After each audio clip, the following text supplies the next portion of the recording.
In today's video, I'm going to teach you how to delete a Squarespace website.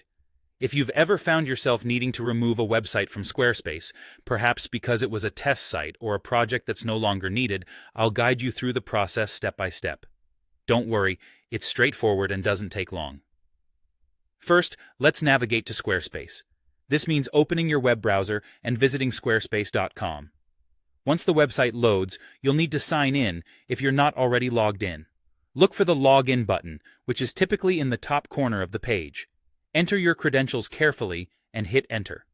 After logging in, you should see the Get Started button, which is quite prominent on the page. Click on this button to access your personal dashboard.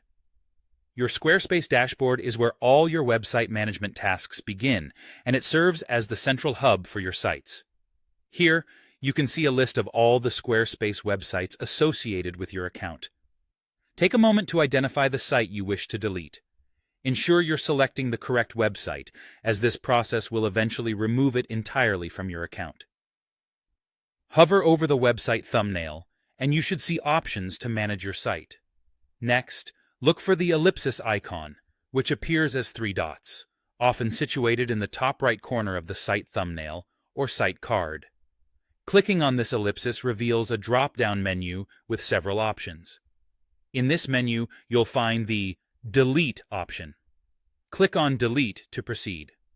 Squarespace will likely ask you for confirmation before permanently deleting the site. This is a security measure to prevent accidental deletions, as once a site is deleted, it cannot be recovered. If you're certain that this is the website you want to remove, confirm your action by following the on-screen prompts. It's a small but vital moment to double-check everything to ensure you're not deleting a site you still need.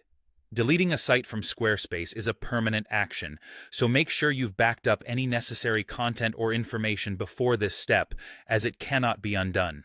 If there are any valuable pieces of content or data you might need later, ensure they've been saved or transferred elsewhere before proceeding. And there you have it. You've successfully navigated through deleting a website on Squarespace. It's an easy process once you know your way around the interface. And it's a useful skill to have when you need to keep your projects tidy and organized. Thank you for watching, and I hope you found this guide helpful.